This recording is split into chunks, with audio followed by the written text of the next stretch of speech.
no Salmo de número 119, no verso 97. Salmo de número 119, no verso 97. Diz assim a palavra de Deus: quanto amo a tua lei, é a minha meditação todo dia. Novamente, quanto amo a tua lei. Vamos orar? Pedindo a Deus que nos dê capacidade, o auxílio do Espírito Santo, tanto para mim que estou aqui encarregado de transmiti-la, tanto você que está aqui na expectativa de ouvir e ser transformado. Nós precisamos do Espírito Santo nesse momento. Vamos orar. Amado Deus, nós queremos louvar o teu nome, engrandecer o Senhor, porque ainda temos a oportunidade de nos reunirmos em um feriado como esse, livres para proclamarmos louvores, orações, meditarmos na tua palavra, nos deleitarmos com as tuas escrituras. Podemos usufruir desse local e fazer dele um local santo, para que o Senhor venha e se manifeste a nós de uma maneira que não é ordinária, no nosso dia a dia, na nossa correria, mas nós temos esse privilégio. Então eu oro nesse momento, pedindo por essa ministração, dizendo que o Senhor tem liberdade entre nós, convidando o Senhor para se manifestar, convidando o Senhor para tirar a nossa cegueira, a nossa surdez espiritual, para que o Senhor nos ajude a compreender um pouquinho mais do que é a tua palavra, do que ela é capaz de fazer em nós. Que o Senhor tire todo temor e reverência, toda apatia que se estabelece entre nós. Que haja fervor no Espírito para transformação e mudança de conduta, para que sejamos uma igreja que reflete melhor a tua santidade. Esse é o nosso desejo para a glória de Jesus. Amém. Todos que amam a lei do Senhor, como diz o salmista, podem dizer um amém aí bem forte? Amém. Eu sabia que vocês falariam isso, é por isso que nós vamos expor Salmo 119, verso a verso, nessa manhã. É uma brincadeira, eu sei que pregar para gente que está com fome e que texto grande não dá muito certo. Salmo 119, o título dessa mensagem é Salmo 119, o alfabeto dos santos. Eu estou maravilhado com o estudo desse salmo e tive muita dificuldade de selecionar as informações para expor em pouco tempo. São tantas informações, estatísticas. A beleza desse salmo é tão grande. É uma beleza que se equipara à própria beleza de toda a Escritura. Esse é o intuito do Salmo 119. Resumir a beleza de toda a Escritura. Os Salmos, como já foi dito várias vezes, é a reunião dos hinos do povo hebreu. É o inário, é o saltério do povo hebreu. Existe uma categorização, uma classificação de salmos. E o Salmo 119 faz parte da categoria de salmos didáticos, daqueles salmos pedagógicos, que têm a intenção de ensinar algo para o povo de Deus, enquanto esse povo canta esse conteúdo. O Salmo 119 é uma poesia. É uma poesia escrita com intuito musical. Ela é uma poesia direcionada especificamente para virar uma música, como era usado pelo povo de Israel. Mas não é só isso. O Salmo 119, ele é conhecido como uma poesia ou um poema acróstico. É uma palavra estranha, mas nós sabemos bem, já fizemos muito isso. é você usar letras para iniciar frases ou estrofes, e a partir daquela letra você designar uma qualidade daquilo que você quer comunicar. Quem nunca pegou o nome da esposa e fez um acróstico? Amanda, amor, maravilha. Enfim, eu estou sem meio criatividade agora. E eu nunca fiz isso. Isso é um acróstico. O Salmo 119 é um acróstico. Como ele é feito? São 176 versículos. E esses 176 versículos são divididos em 22 estrofes. Estrofe dentro de uma música são aquelas partes divididas dentro de uma música. Então, se você pega Foi na Cruz, possui 4 estrofes. Que a melodia se repete, mas muda o conteúdo. Isso são estrofes, a primeira, a segunda, a terceira e a quarta estrofe. O Salmo 119 é uma poesia musical com 22 estrofes. E cada uma das estrofes possui 8 frases. Para nós, 8 versículos. Você pode contar e você vai ver que possui 8 versículos cada estrofe. Cada uma dessas frases em cada estrofe começa com uma das letras do alfabeto hebraico. O alfabeto hebraico começa com Aleph, Bet e termina em Tav. São 22 letras do alfabeto hebraico. Então, cada uma dessas estrofes e cada um desses 8 versos em cada estrofe iniciam a primeira letra com cada letra do alfabeto hebraico. A primeira estrofe começa todas as frases com a letra Aleph. A segunda, com todas as frases com a letra Bet. E até o fim, na letra Tav, que é o nosso Z. De A a Z, como nós costumamos dizer. Infelizmente, a tradução do hebraico antigo para o português tira o encanto poético do texto. Nós não conseguimos traduzir a Bíblia de maneira fiel e manter o intuito poético do salmista. Por isso que cada frase inicia com uma letra e nós não conseguimos absorver. Mas não só isso. O Salmo 119, no original hebraico, possui riquíssimos elementos de rima entre cada frase. Possui riquíssimos elementos de metrificação poética. O ritmo que a poesia emprega a música. Ou a musicalidade que a escrita traz. Nós não conseguimos absorver isso no português. E nós temos figuras de linguagem aqui riquíssimas.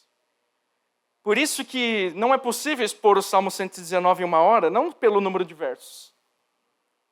Mas é muito difícil aprofundar nesse salmo em pouco tempo. A beleza artística desse salmo é tão grande, o estudo da linguística dele é tão grande que os estudiosos seculares da linguística usam esse salmo como tema de dissertação, de mestrado, PhD. E ele foi então apelidado de o alfabeto dos santos. Esse é o título da nossa mensagem. Salmo 119, o alfabeto dos santos.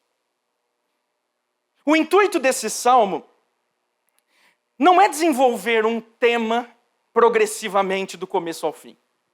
Você não consegue relacionar uma estrofe com a outra.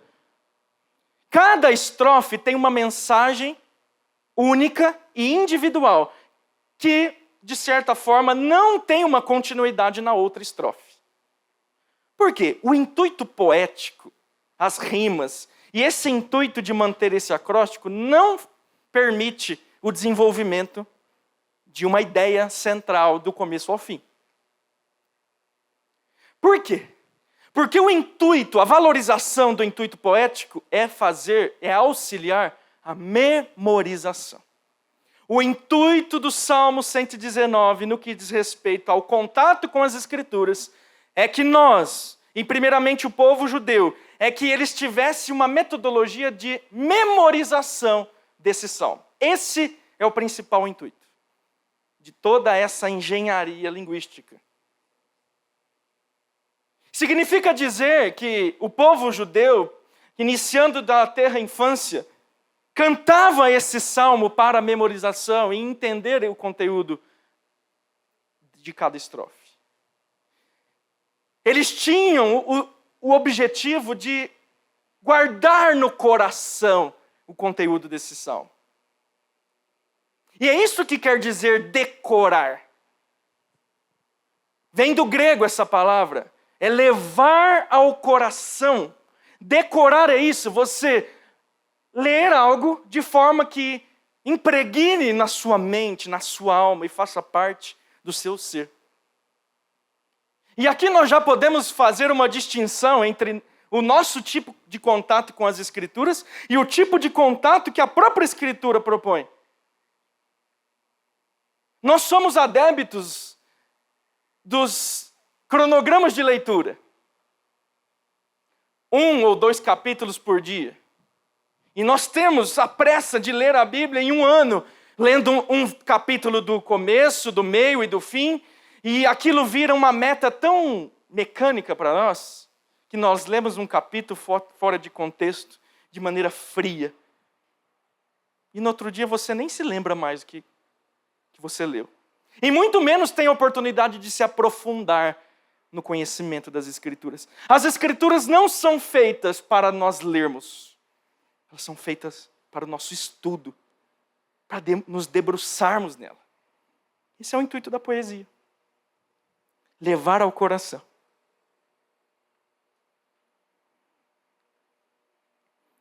O Salmo 119, se você já percebeu, se você já leu alguma vez, ele tem uma repetição de palavras. Dos 176 versículos, 173 vão mencionar uma das seguintes palavras: lei, estatutos, preceitos, decretos, mandamentos, testemunho, palavra, promessas, caminhos, ordenança, julgamento e fidelidade. Apenas 3 versículos do Salmo 119 não mencionam essas palavras. São eles os versos 84, 121 e 122. Mas todos os demais, a maioria maciça, então, mencionam essas palavras. E todas essas palavras que eu mencionei a você, todas elas vão se referir, de alguma forma, ou a palavra dita por Deus, de maneira audível, ou a palavra escrita, ou a lei mosaica, ou as ordenanças específicas dadas a homens, enfim. Todas essas palavras vão resumir e vão se referir à palavra de Deus, dada em sonhos, como eu disse, sonhos, revelações, lei, voz audível, mensagem de anjos, enfim, tudo isso para o salmista é a palavra de Deus e ele vai usar todas essas palavras para designar. Como eu disse, o desenvolvimento desse salmo, você não vai conseguir entender ou encontrar uma ideia central desenvolvida. Não há uma relação lógica de progressividade entre as estrofes. Entretanto, cada estrofe vai desenvolver pelo menos um dos seguintes temas. Ou a estrofe vai falar dos atributos da palavra, ou o salmo vai falar dos benefícios da palavra, ou ele vai falar das duas coisas. Repetindo, embora não haja uma lógica progressiva do texto, do começo ao fim, cada uma das estrofes vai falar dos atributos da palavra, dos benefícios de se ler e se acreditar na palavra, ou os dois ao mesmo tempo. Quais são os intuitos do autor? O que o autor pretende ao dizer sobre os atributos e os benefícios da palavra de Deus? Primeiro, o Salmo 119, como nós lemos aqui, ele tem a intenção de mostrar, expressar a alegria do salmista de ter a palavra. Em razão da experiência que ele teve até ali, de conhecer, de vivenciar e aplicar a palavra, esse salmo vai mostrar que ele está alegre, que ele é satisfeito, que ele ama a palavra de Deus, que a palavra de Deus trouxe bons resultados, trouxe refúgio, fez com que ele tivesse sabedoria nos momentos de tribulação, trouxe satisfação e completude. É disso que o salmo vai falar.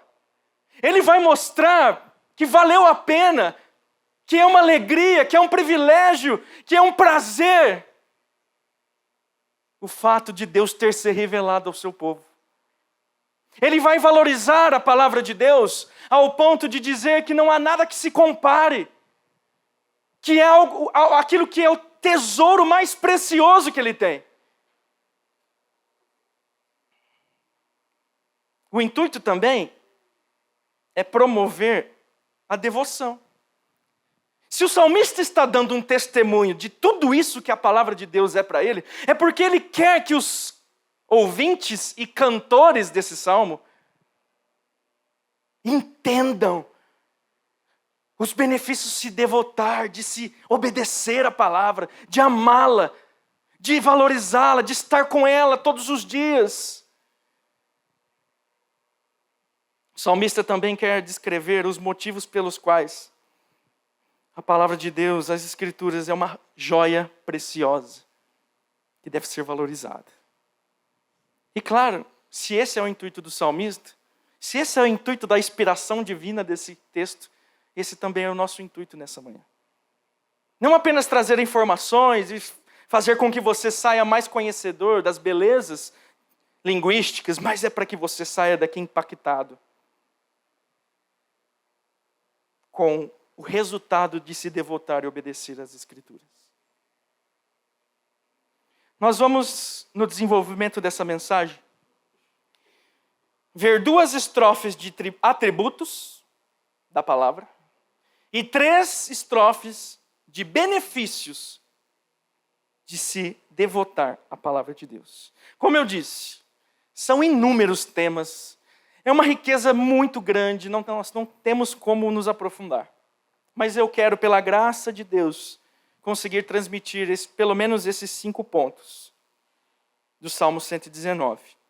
Vamos aos atributos. Nós vamos reunir de uma vez só 2 estrofes que falam de atributos. Nós vamos ver a estrofe 16, que é a partir do verso 137. Versos 137 a 144 é a 16ª estrofe, que corresponde à letra do alfabeto hebraico Tsad, que é a letra T para nós. Nós vamos ler de maneira panorâmica, fazer uma exegese panorâmica do trecho, porque nós não temos tempo para nos aprofundar nesse sentido. Salmo 119, 137. Justo és, Senhor, e retos os teus juízos. Os teus testemunhos, tu os impuseste com retidão e com suma fidelidade. O meu zelo me consome, porque os meus adversários se esquecem da tua palavra. Puríssima é a tua palavra, por isso o teu servo a estima.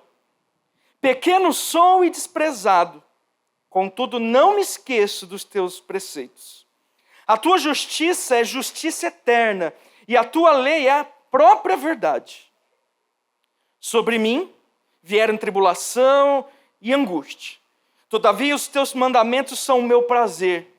Eterna é a justiça dos teus testemunhos. Dá-me a inteligência deles, e viverei. Nós vemos que essa estrofe tem como tema central desenvolver a explicação e a afirmação, primeiro, que a palavra de Deus é a verdade. É a verdade. Ele diz também que a palavra de Deus, ele diz de maneira poética que a palavra de Deus é justa. Os intuitos de Deus, os decretos de Deus, a vontade de Deus, a sua lei, é marcada por justiça. E ela também é uma palavra eterna. Vamos aglutinar esses versículos à estrofe de número 12, que vai do verso 89 a 96.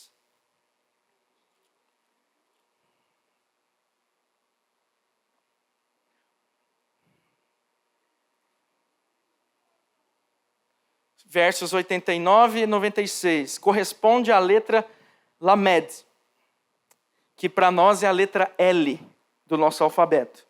Diz assim: para sempre, ó Senhor, está firmada a tua palavra no céu. A tua fidelidade estende-se de geração em geração. Fundaste a terra e ela permanece. Conforme os teus juízos, assim tudo se mantém até hoje. Porque a teu dispor estão todas as coisas.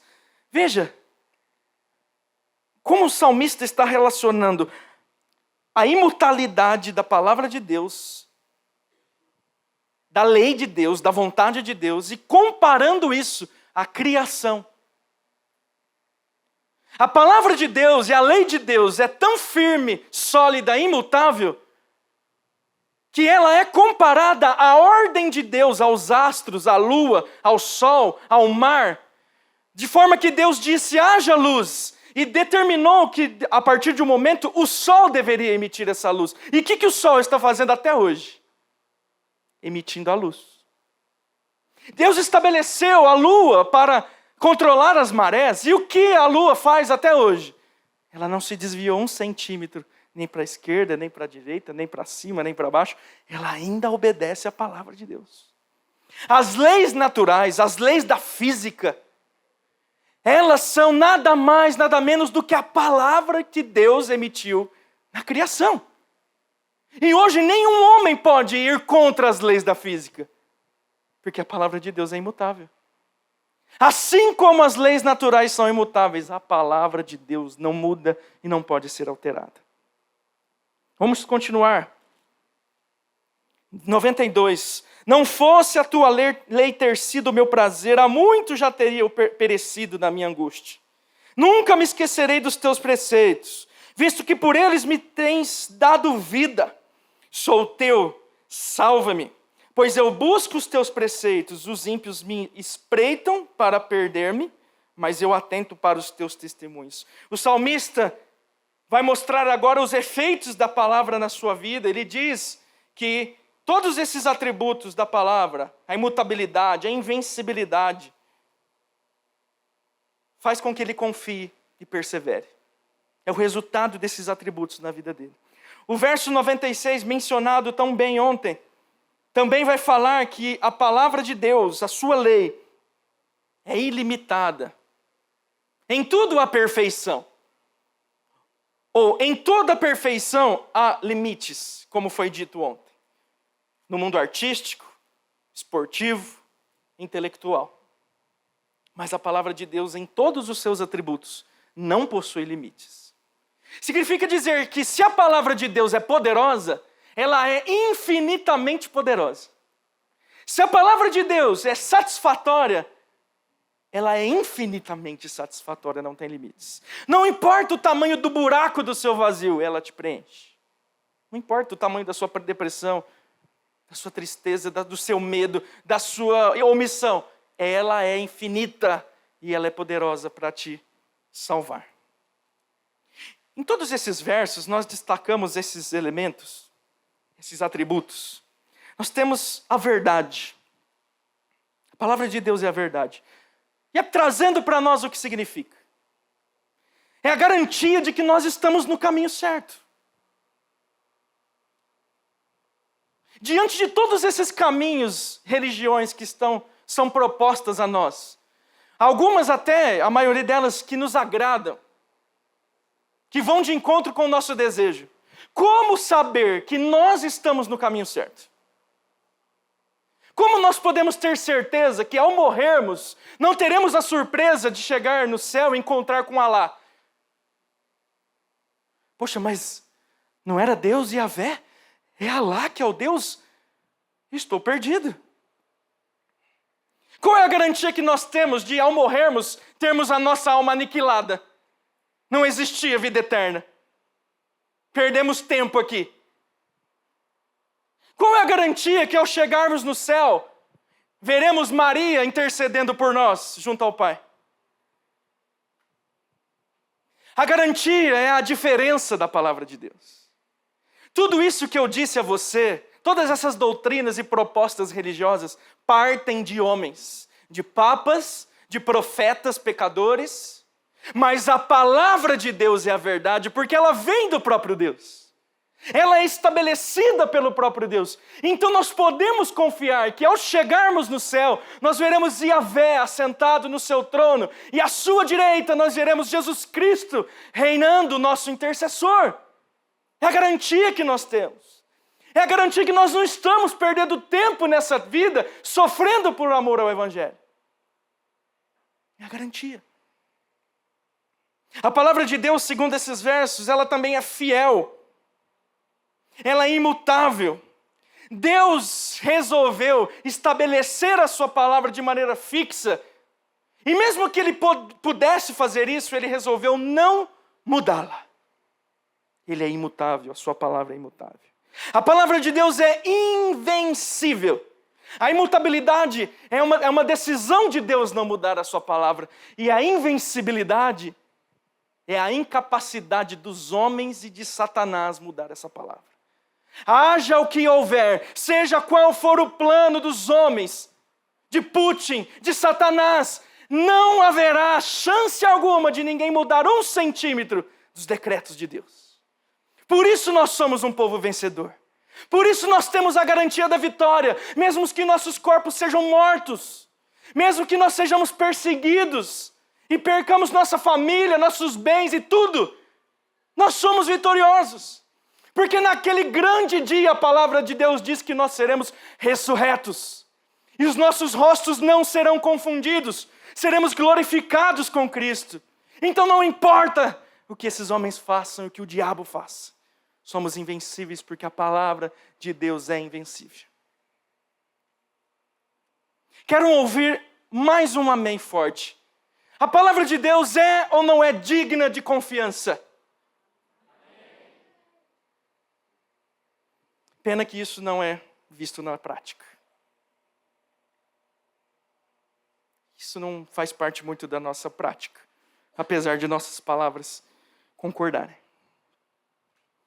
Se a palavra de Deus é tão digna de confiança por causa desses atributos, por que ela não faz parte das nossas escolhas, não direciona as nossas atitudes, linguajar, profissão?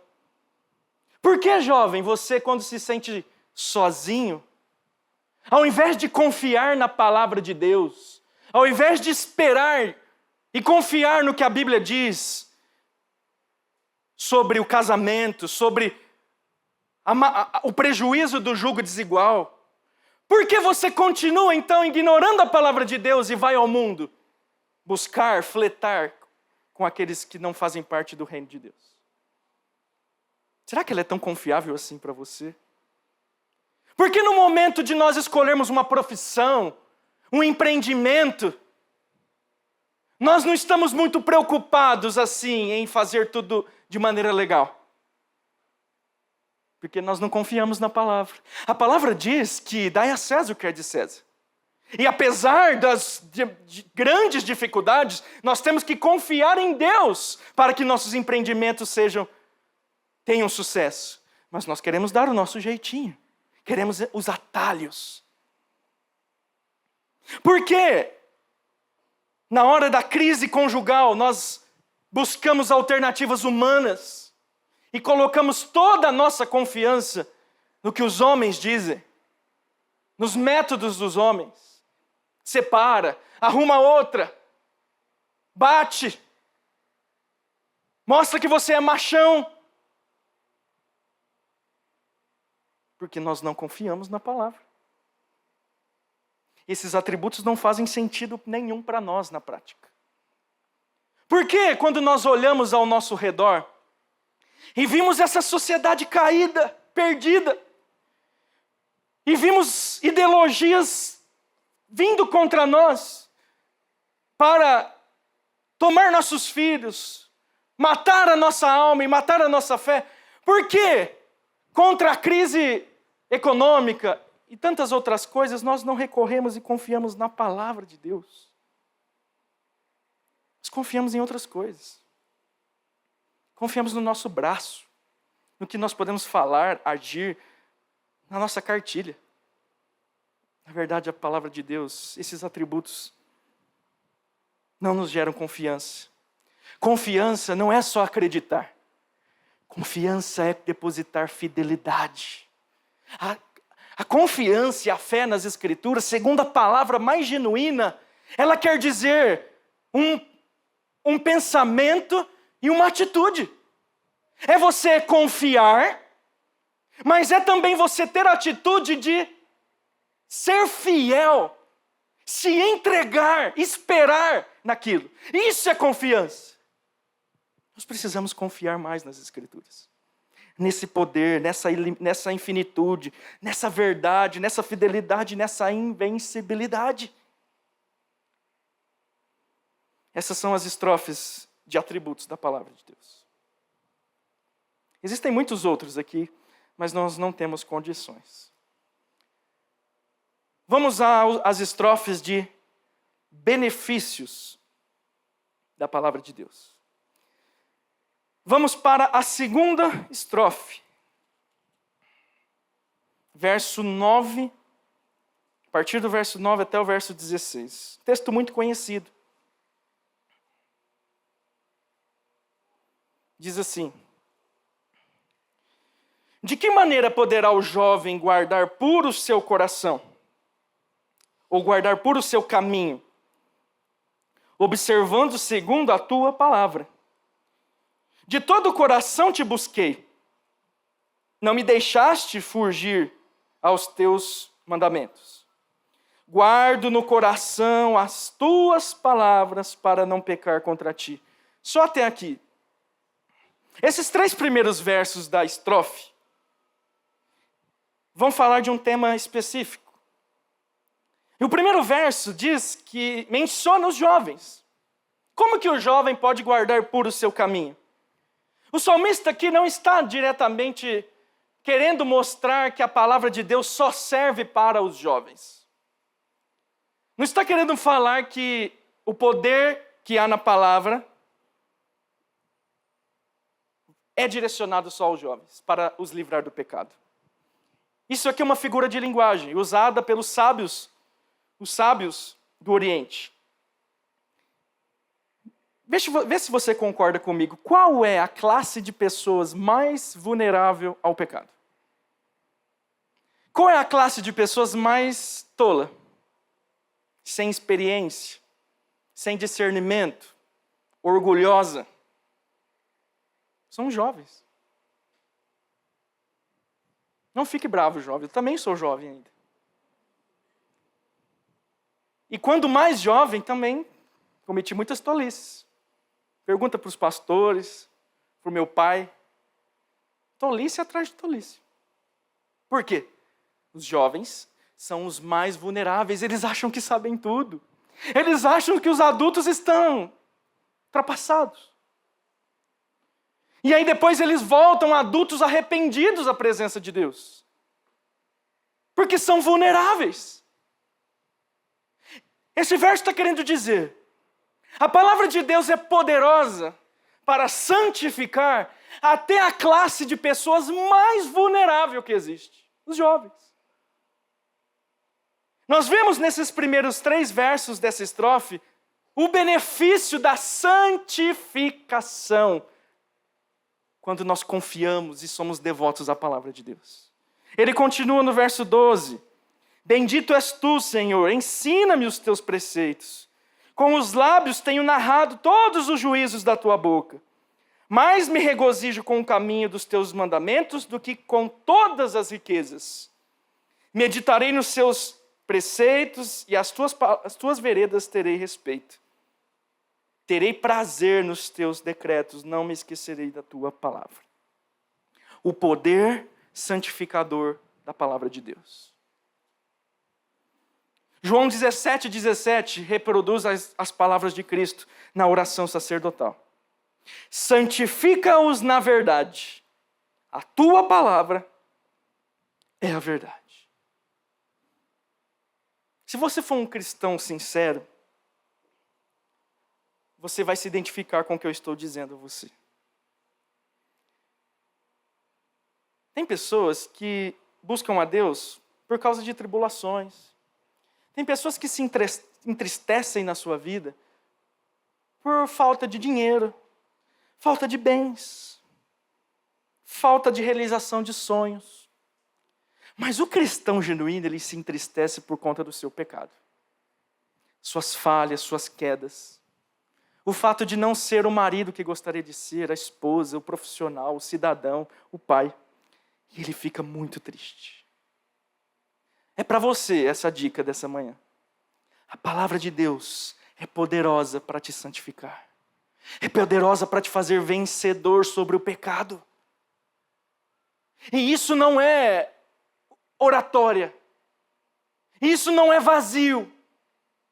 Isso não é místico, dizendo a você, você vai ler as Escrituras e um poder vai entrar em você e você, pum, se santificou. Não. Se você estuda as Escrituras, você vai perceber o seguinte. A lei de Deus revela para você, em primeiro lugar, as condutas que ofendem a Deus. Esse é o primeiro passo do poder santificador das Escrituras. Você conhece as Escrituras, você vai se aprofundando e vai percebendo que muita coisa do que você faz, a maneira como você pensa, está em desacordo com a vontade de Deus. É o primeiro passo. Calvino fala muito sobre essa função da lei, mostrar a nossa culpa, apontar as nossas falhas, apontar nossa incapacidade, apontar nosso estado de condenação. Ao ler as Escrituras, somente assim você saberá quais são as condutas na sua vida que devem ser mudadas. Se você é alguém que negligencia as Escrituras, você vai ser um cristão superficial, um cristão que dá mau testemunho, um cristão que não reflete a luz de Cristo, que acha que está fazendo tudo certo. O segundo passo desse poder santificador, após você ter consciência do pecado, é que os juízos de Deus produzem temor no seu coração. As promessas de Deus de punição do pecado que você encontra nas Escrituras fará com que você tema essas consequências. É por meio do estudo, da leitura, do amor às Escrituras que você descobre que você será condenado se continuar praticando esses pecados. É por meio dessa leitura, do amor às Escrituras, que você tem certeza que não herdará o reino dos céus, porque Deus é santo, porque o seu padrão de justiça é elevadíssimo, é inalcançável, e você percebe que você está perdido. Mas isso você não vai fazer enquanto você continuar ouvindo pastores coaches, que estão o tempo todo massageando o seu ego e dizendo você é o melhor de Deus, você precisa só colocar para fora esse seu potencial lindo. Você nunca vai se sentir um pecador condenado se você não tiver contato com as Escrituras. Mas é por meio da Bíblia também que você descobre as promessas de Deus sobre a vitória sobre o pecado. É conhecendo as Escrituras e principalmente o Evangelho que você descobre que o plano perfeito de Deus, que Ele escreveu desde antes da fundação do mundo, um plano que foi feito, uma história que foi escrita para Ele receber glória. É um plano que foi escrito para mostrar a nossa falta de condição de salvação. Foi um plano que foi escrito para mostrar que só existe um herói, Senhor Jesus. Então é por meio da leitura, do estudo das Escrituras que você descobre que a razão da nossa existência é a reconciliação com Deus. É justamente aquilo que nós não conseguimos fazer. E aí você consegue descobrir como Deus fez isso. A doutrina da justificação. Deus imputando em Cristo as nossas transgressões. E imputando a nós a justiça de Cristo. Nos dando então a possibilidade de reconciliação, de vida eterna. É por meio da leitura das Escrituras que você descobre doutrinas como regeneração, ou seja, o poder de Deus transformando a sua massa pecadora, sua mente caída, e trazendo vida, transformando sua vontade, transformando seu desejo. É por meio da leitura das Escrituras que você conhece a doutrina da santificação, o papel do Espírito Santo, o poder que Ele te dá sobre o pecado. Somente por meio das Escrituras. É por meio das Escrituras que você descobre, depois de tudo isso, que você precisa manter uma vida de vigilância e busca pelo poder do Espírito Santo para vencer o pecado. Se você não ler, se você não amar as Escrituras, se ela não for o seu manual de vida, você não vai entender nada disso. É mística. É poder místico ler um versículo e ser transformado. Ler um versículo e virar um santo? Não. É uma transformação racional. Que permite a atuação do poder do Espírito. A palavra é o veículo de atuação do Espírito para operar o sobrenatural em você. O poder santificador. Segunda estrofe de benefícios. Estrofe de número 13, verso 97.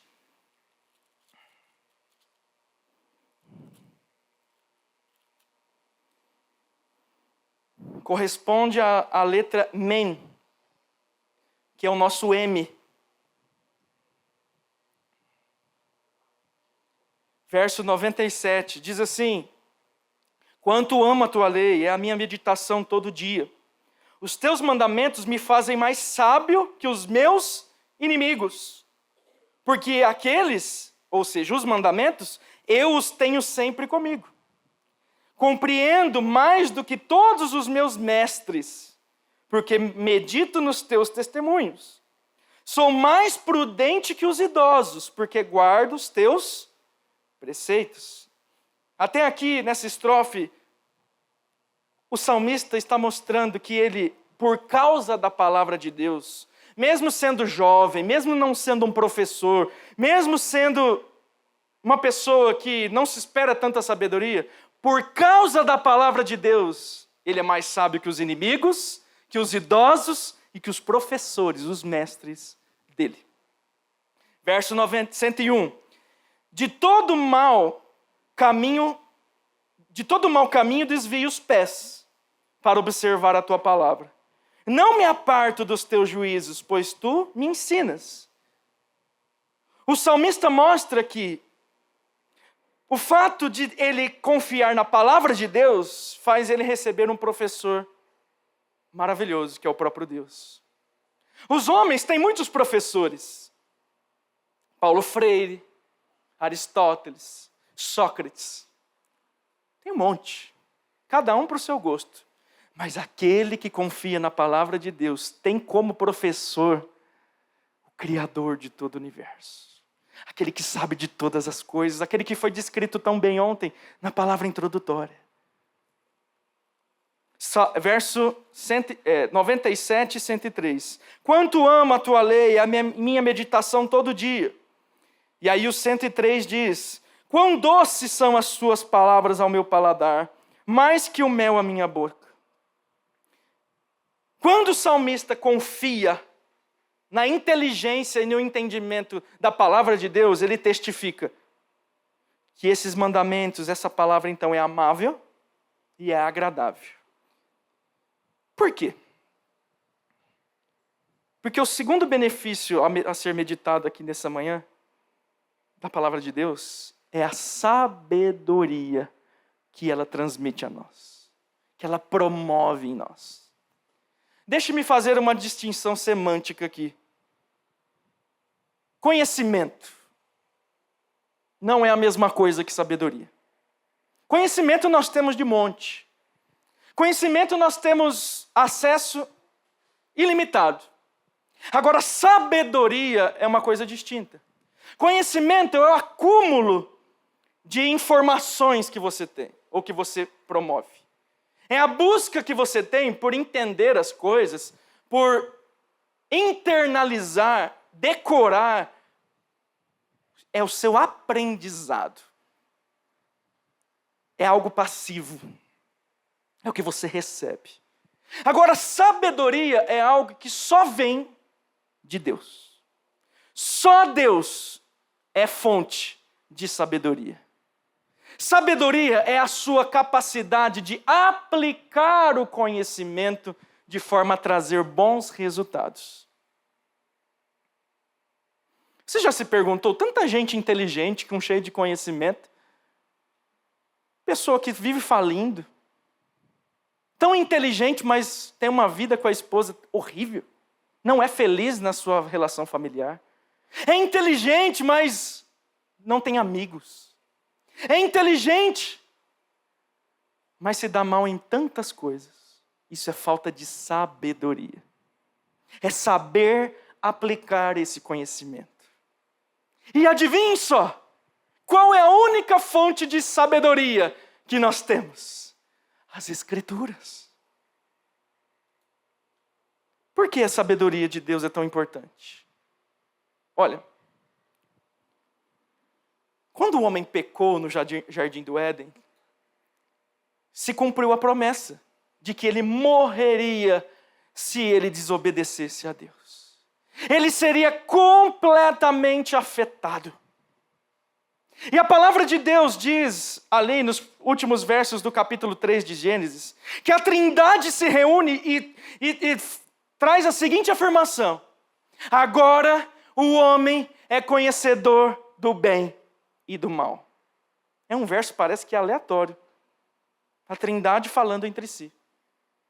A Trindade dizendo, olha,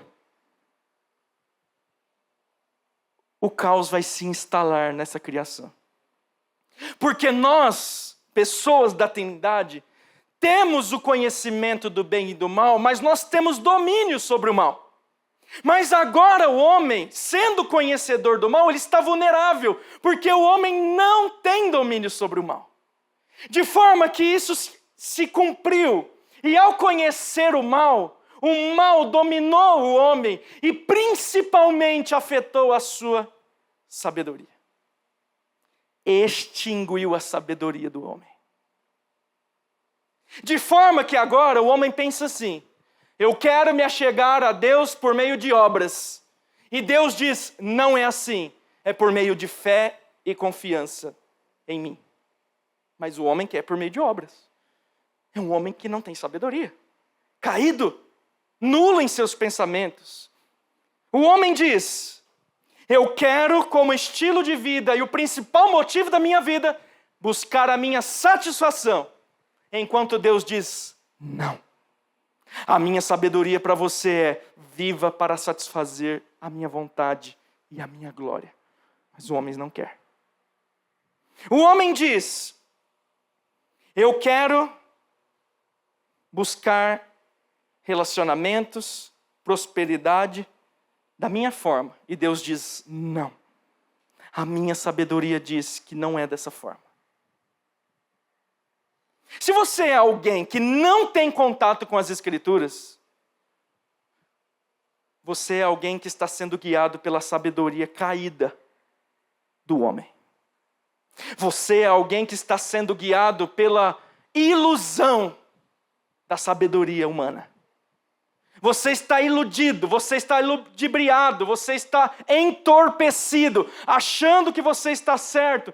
E o melhor caminho a se seguir é esse que você quer. Mas é só quando você tem contato com as Escrituras, quando você confia nelas, que você percebe que a sua sabedoria humana é desprezível. E embora ela te conduza em caminhos bonitos, esses caminhos são caminhos de morte. E você percebe então que Deus está o tempo todo nos dando tapa na cara, dizendo, não, não é esse o meu caminho.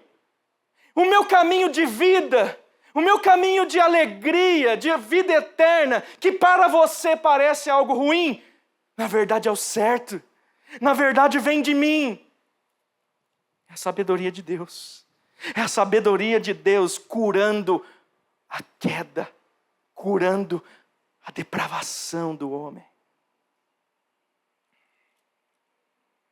E sabe qual o efeito colateral de se confiar nessa sabedoria? Sabe qual é o efeito colateral? Nem é o principal objetivo da sabedoria de Deus. Nós sabemos que a sabedoria de Deus revelada a nós é principalmente para a nossa salvação. Mas Deus ainda nos dá um presente, um efeito colateral de se confiar na sabedoria dele nas Escrituras. Nós acabamos recebendo prosperidade e sucesso nos assuntos terrenos. Alguém que busca a sabedoria de Deus nas Escrituras começa a entender o seu papel como pai, marido, e inevitavelmente ele vai ser alegre, ele vai ser bem-sucedido se ele cumprir essas recomendações. Um profissional que confia, que acredita, que busca a sabedoria de Deus para a salvação, recebe de presente prosperidade dos seus negócios, porque é impossível não ser bem-sucedido dessa forma. São os efeitos colaterais. Enquanto você está aí buscando o inverso, né? Sua sabedoria humana diz que você tem que buscar a prosperidade, que você tem que buscar o sucesso. A sabedoria de Deus diz: não, confie em mim, confie nos meus estatutos para a sua salvação e regeneração. Que como presente você recebe essa prosperidade que você tanto procura. Buscai, pois, em primeiro lugar o reino de Deus, e todas essas coisas vos serão dadas de presente, de brinde para você. Essa é a sabedoria de Deus. Terceira e última estrofe, que nós vamos meditar nessa manhã, é a estrofe de número 17. Versos 145 a 152.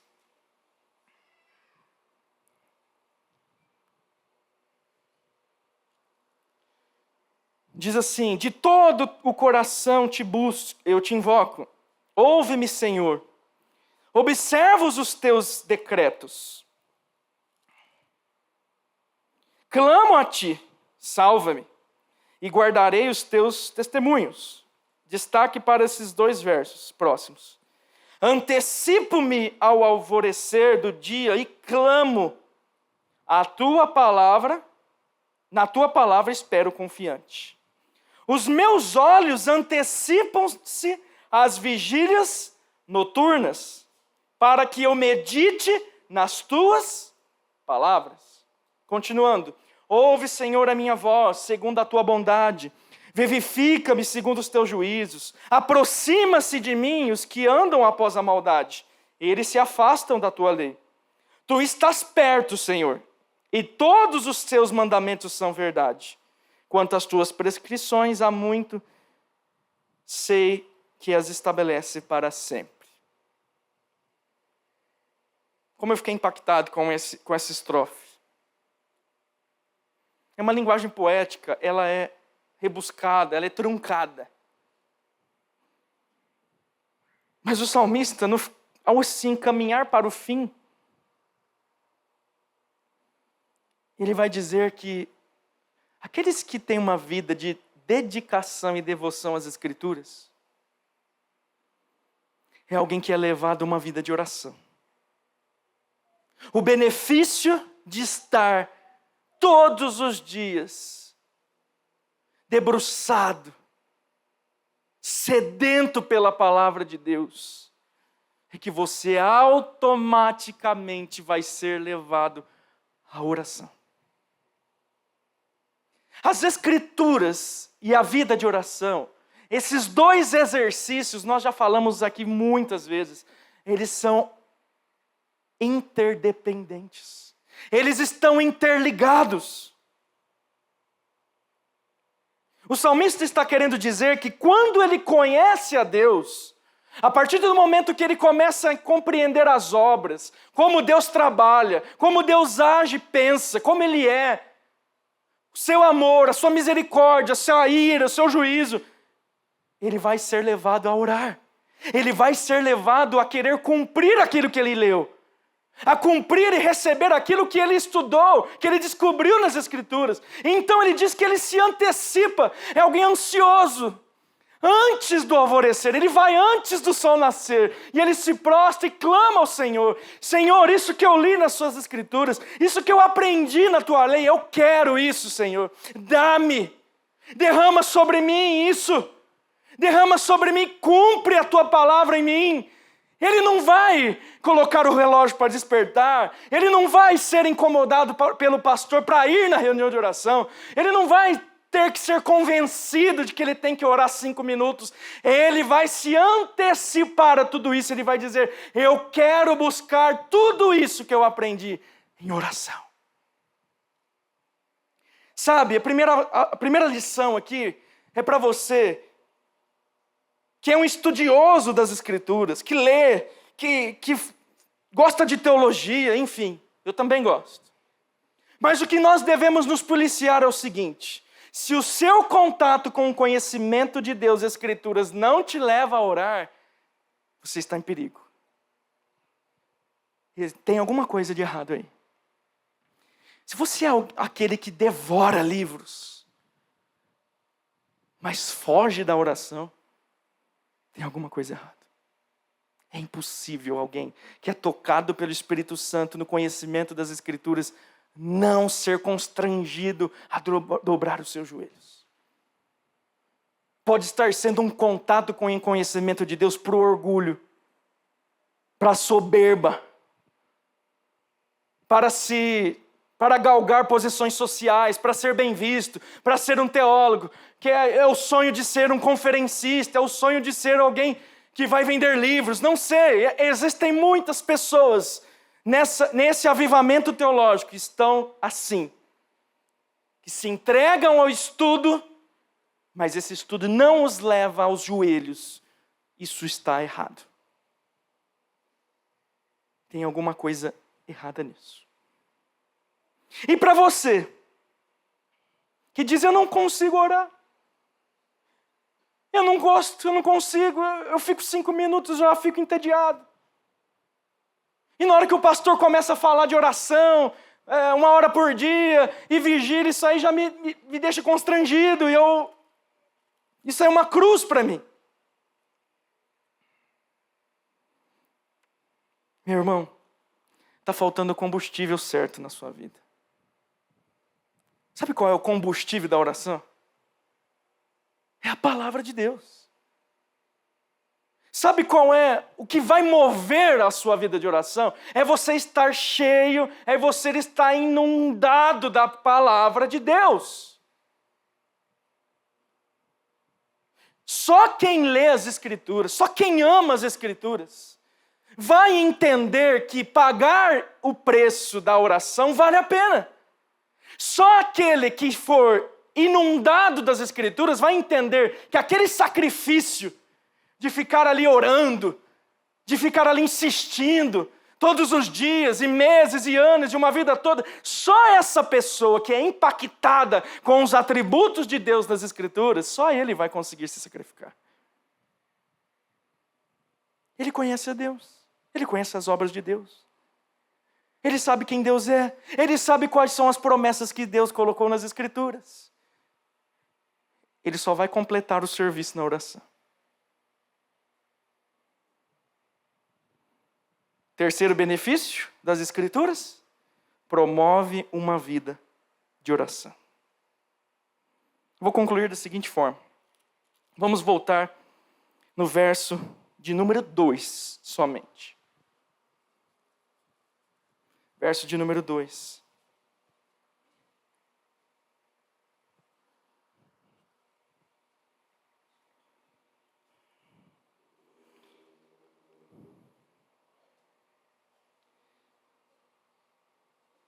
Veja que o salmista começa o salmo com a conclusão de tudo que ele vai dizer na frente.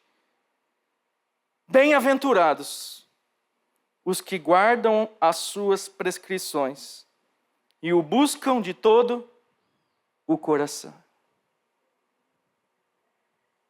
Esse é o título mais desejado das Escrituras. Ser bem-aventurado. Ser, aos olhos de Deus, bem-sucedido. Ser, segundo o padrão de Deus, uma pessoa de sucesso. Quem não quer isso? Quem não está em busca disso? Mas parece que a gente não está vendo tanto isso nos nossos dias. Nós buscamos, mas isso não chega. Isso não se cumpre. Essa é a verdade. Se nós formos fazer uma estatística, é muito maior o número daqueles que estão quase saindo da fé, daqueles que estão animados, daqueles que estão robustos. O número de pessoas que estão desanimados, estão tristes, é muito maior do que o número daqueles que estão em crescimento. Mas onde então estão os bem-aventurados? Onde eles estão? Cadê isso se cumprido na sua vida?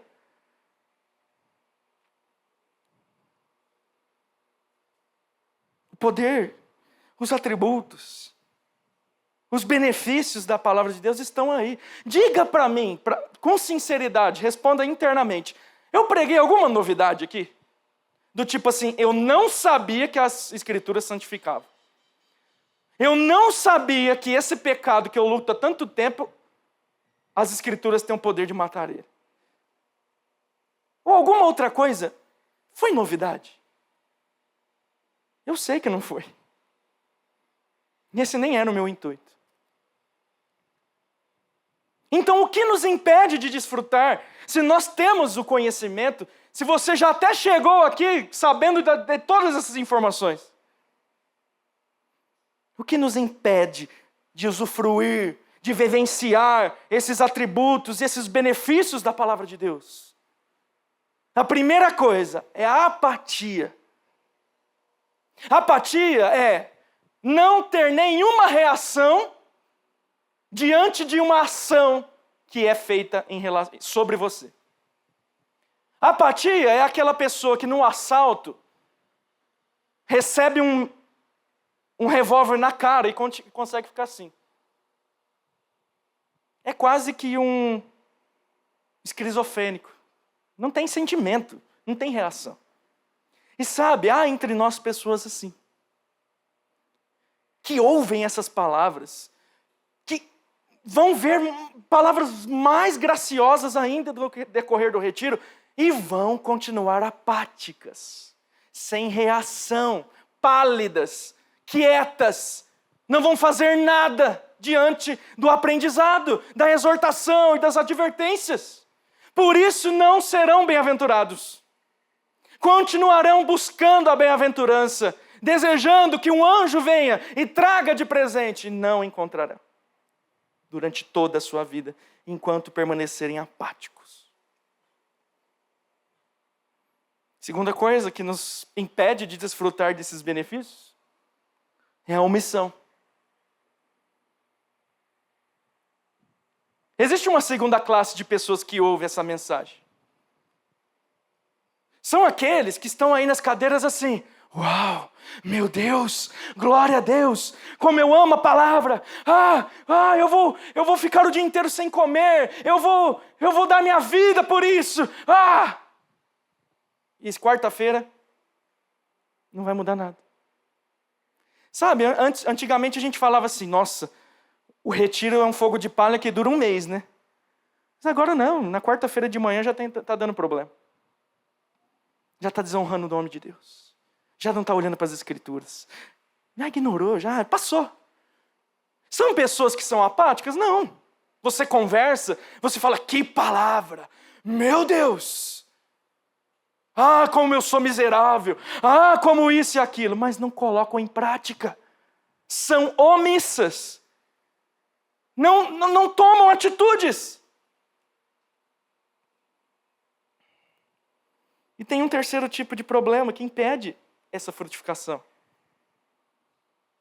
São aquilo que o Igor disse, os consumidores da fé. Cristãos passivos. O que é cristão passivo?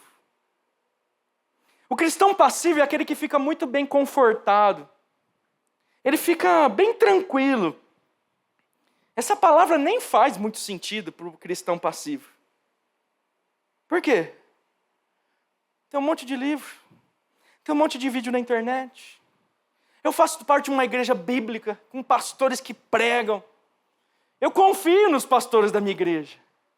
Eles são homens de Deus, e todo domingo, todo sábado e domingo que eu for no culto, eu vou me alimentar da palavra de Deus. Tem conferência para todo lado. Está tudo certo. Eu tenho aprendido a palavra de Deus, mas de maneira passiva. Não tem uma experiência. Só conhece as escrituras pelo que o outro fala. É aquele que só conhece de ouvir falar, mas os olhos não veem as escrituras. Porque são passivos, estão confortáveis diante de todos os recursos que Deus nos deu. Quero te dizer uma coisa, que esses recursos no final dos tempos, no juízo final para você, vai agravar a sua condenação. Se você não usá-los de maneira correta. E eu deixo aqui então, caminhando para o fim, uma advertência. Para você que se enquadra em algumas dessas categorias. Meu amigo, está chegando um dia que nós vamos perder tudo nessa terra. É bem apropriado mencionar. Eu li um livro que impactou a minha vida, chama Torturado por Sua Fé. O autor chama Haralan Popov. É daquela mesma linha de Torturado por Amor a Cristo. Um outro livro parecido. É um relato de um pastor na Romênia que conta como foi a tomada de poder e influência do comunismo, da União Soviética, sobre a igreja dele. E o que isso trouxe de consequências. Se você quer saber como será mais ou menos o governo do anticristo, eu te indico, leia esses dois livros, Torturado por Sua Fé e Torturado por Amor a Cristo. É muito chocante. Esse mesmo regime de Putin que ele está querendo aí causar alguma coisa que nós não sabemos bem a dimensão, é o mesmo regime que esse pastor sofreu. Primeira coisa que vai ser tirada de você na grande tribulação, que não está longe, é a igreja. As portas da igreja física serão fechadas. Ou haverão aquelas remanescentes, mas serão controladas pelo governo do anticristo. É a primeira coisa que vai acontecer. Você não vai ter igreja mais. Não vai ter mais retiro. Vai acabar. Nós não teremos mais a liberdade de cultuar livremente ao público. A segunda coisa que será tirada de nós são os pastores. Os líderes são tirados de nós. Por mais que seremos obrigados a cultuar sobre as igrejas subterrâneas, escondidas na floresta, uma hora ou outra, os nossos pastores, que nós tanto buscamos para nos dar o conhecimento, e que muitas vezes nós confiamos a eles o nosso conhecimento, eles serão tirados de nós. Eles serão mortos, martirizados. Eles serão jogados nas cavernas, serão torturados por amor a Cristo. E nós não teremos mais eles ao nosso lado. A terceira coisa que vai ser tirada de nós são os nossos bens.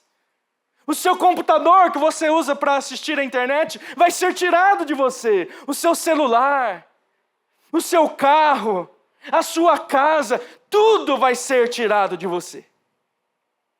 Vai ser tirado de você também a sua família.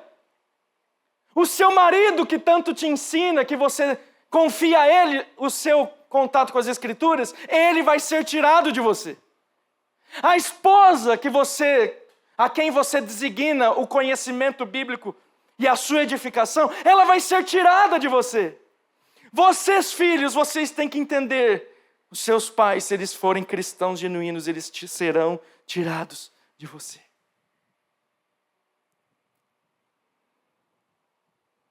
A sua liberdade vai ser tirada de você. Sua liberdade de locomoção. Você vai ser preso. Você vai ser morto. Você não vai ter domínio nem sobre os seus membros. Esses pastores relatam que eles ficavam semanas vegetativos numa cama.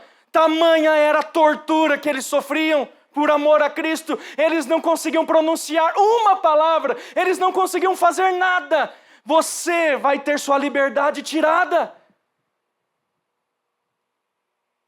Vai ter uma coisa só que não vai ser tirada de você: a sua consciência. Você vai estar imóvel, você vai estar completamente acorrentado e você não vai conseguir fazer nada. Mas vai ter uma coisa que eles não vão conseguir afetar: é a sua consciência. Você não vai ter nem a Bíblia escrita e física para você. Elas serão queimadas. Elas serão incineradas.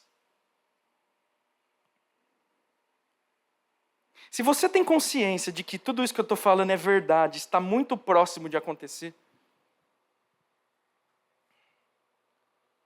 você tem preenchido a sua consciência com o quê? Com o Facebook, com o Instagram, com o TikTok, com as modas, com não sei o quê. Nós estamos muito atrasados. O relógio já está contando. Só teremos a consciência naquele dia. E ela precisa ser preenchida pelas Escrituras imediatamente. A sua mente, a consciência dos seus filhos, da sua esposa, de todo mundo que está perto de você. Essas consciências precisam ser inundadas pelas Escrituras, porque é a única coisa que não tomarão de nós. Nós estamos atrasados. Já estamos muito atrás do tempo. O espírito do anticristo já opera. Então é hora de ação. É hora de abandonar a apatia, é hora de abandonar a omissão, é hora de abandonar o passivismo, agora é hora de ação. Nós precisamos de promover mudanças da nossa rotina. Eu estou falando de maneira prática, separar o tempo do seu devocional, o momento do dia, disciplina, um momento inegociável, de qualidade, sozinho, um plano de estudo, uma metodologia, um material. Procure os pastores, procure dicas, saiba como melhorar o seu contato com as Escrituras. Compre comentários, Bíblias, você tem uma vasta linha de opção, mas tome alguma atitude. Se prepare. Não há mais tempo. Tire aquilo que te atrapalha da sua rotina. Pare de mexer no celular um pouco, saia das redes sociais. Pare de ganhar um pouco de dinheiro, diminua o seu salário, mas não deixe de ter a sua devoção diária às Escrituras. Você está perdendo todos esses benefícios. Você está perdendo o bote salva-vidas que você terá no dia da grande tribulação. Você está perdendo tempo. Tome uma atitude. Acorde mais cedo, durma mais tarde, não sei. Faça alguma coisa. Mas não se omita mais. Não se omita mais. Só assim seremos bem-aventurados. Vamos orar. Inscreva-se no novo canal da Igreja Aliança do Calvário no YouTube. Ricos conteúdos, aulas de EBD, exposições bíblicas e práticas das confissões históricas batistas, curso de Teologia Confessional Batista Reformado. Igreja Aliança do Calvário, novo canal no YouTube. Inscreva-se.